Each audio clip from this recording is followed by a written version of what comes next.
আসসালামু আলাইকুম রহমতুল্লাহ।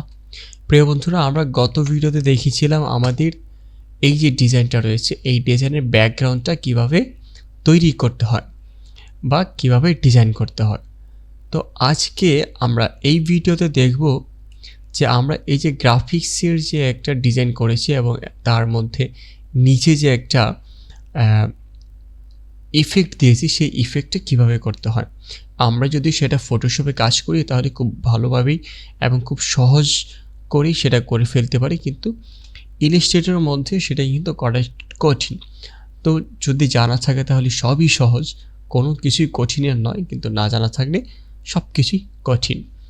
ওকে, এবার আমরা ফটোশপে অর্থাৎ ইলাস্ট্রেটরে কীভাবে এটা এরকমভাবে ব্যানিশ করা যায়, অর্থাৎ মুছে ফেলা যায় নিচের দিক থেকে, অর্থাৎ এভাবে কীভাবে আমরা ব্রাশ করতে পারি বা এরকম একটা ইফেক্ট কীভাবে দিতে পারি, একদিকে বসানো থাকবে অন্যদিকে সেটা মুছে যাবে, এইটা আমরা কীভাবে করতে পারি। তাহলে চলুন আমরা কাজ করি। প্রথমে আমরা এটা ডিলিট করে দিই, অবজেক্ট থেকে আনলক, আমি পিছনেগুলো একটু ডিলিট করে দিই, সরি। ওকে, চলবে, এটাকে ডিলিট করে দিচ্ছি।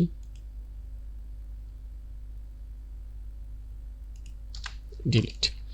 এখন প্রথমে আমরা এটাকে একটা ডুপ্লিকেট করব। ওকে, অর্থাৎ মাউসের রাইট বাটন এটাকে ধরে মাউসের রাইট বাটন ক্লিক করব, ক্লিক করার পর ট্রান্সফর্ম থেকে রিফ্লেক্টে ক্লিক করার পর এটা দেখুন এই পাশে জি থাকার কথা, কিন্তু জিটা চলে এসেছে ডান পাশে। তো এই জন্য আমরা এখান থেকে যদি ভার্টিক্যাল না রেখে হরিজন্টাল রেখে দিই তাহলে কিন্তু এটা ঠিক হয়ে যাবে। হরিজন্টাল ক্লিক করলাম, দেখুন জির উপর জি চলে এসেছে। তারপর আমরা এখান থেকে কপি ক্লিক করব। কপিতে ক্লিক করার পর এটাকে আমরা নিচে নিয়ে আসব এবং এখান থেকে যে শ্যাডোটা রয়েছে সেই শ্যাডোটাকে আমরা রান করে দেব। কোথায়?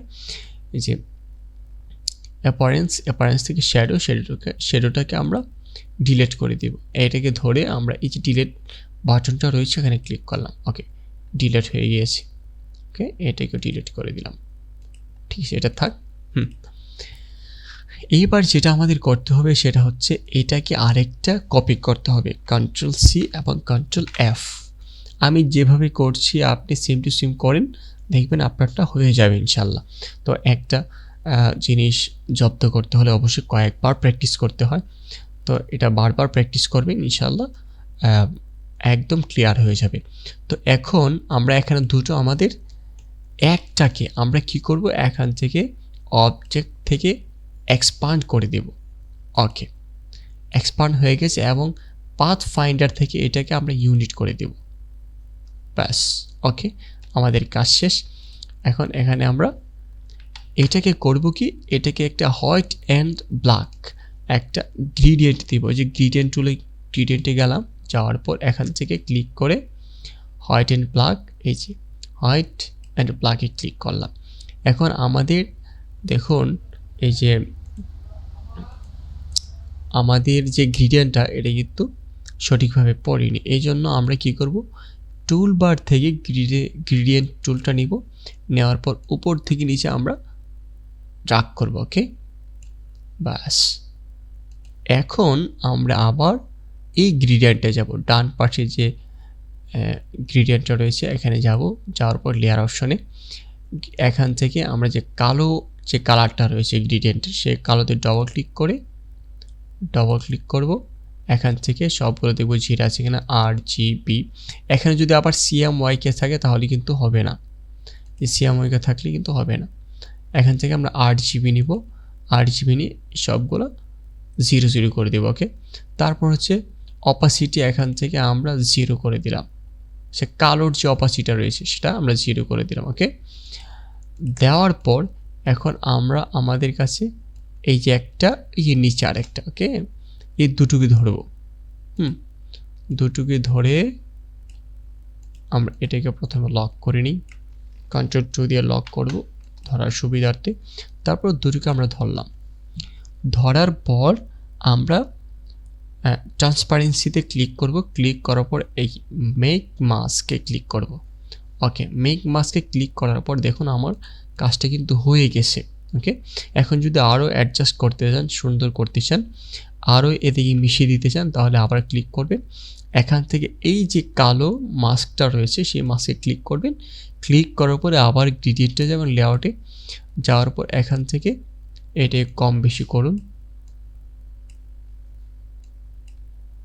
এটাকে দিক চাপিয়ে দিন। ওকে, এরকমভাবে আপনি একটু অ্যাডজাস্ট করে নিন। ওকে, আমার কাজ শেষ। আবার অপাসিটি থেকে আমরা এটাকে সিলেক্ট করে এখন আমরা কাজ করব। ওকে, দেখো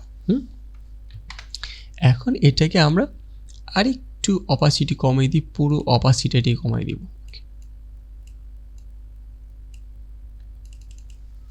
ওকে, এটা কিন্তু হয়ে গিয়েছে। হ্যাঁ, এখন আপনি চাইলে এই লেখাটাকে একটু বাঁকা করতে পারেন। কীভাবে করবেন?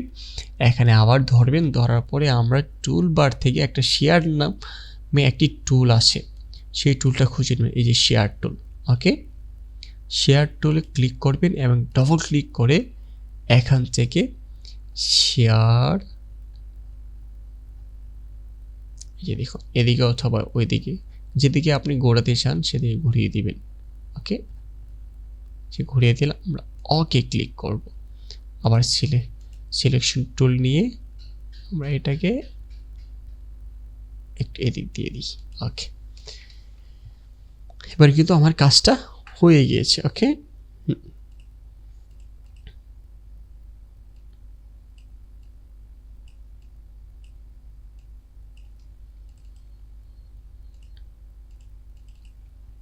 ওকে, বাস। এভাবে আপনারা ইনশাল্লাহ যে কোনো অবজেক্টকে এভাবে হোয়াইট অ্যান্ড ব্ল্যাক গ্রেডিয়েন্ট দিয়ে কালো যে অপাসিটিটা রয়েছে সেটাকে যদি আপনি রান করে দিন, তারপর ওই অবজেক্টটির সাথে বা ট্যাক্সের সাথে যদি আপনি এটাকে মাস্ক করে ফেলুন, তাহলেই কিন্তু আপনার এই ডিজাইনটা সুন্দর হয়ে যাবে। ওকে, এই জন্য অবশ্যই এটা বারবার প্র্যাকটিস করবেন। যে কোনো একটা ডিজাইন আপনার জব্দ করতে হলে এটা বারবার প্র্যাকটিস করতে হয়। অবশ্যই ভিডিওটি যদি ভালো লেগে থাকে ভিডিওটিকে লাইক করবেন, কমেন্ট করবেন এবং অবশ্যই সাবস্ক্রাইব করে রাখবেন পরবর্তী ভিডিও পাওয়ার জন্য। আসসালামু আলাইকুম ওয়া রাহমাতুল্লাহ।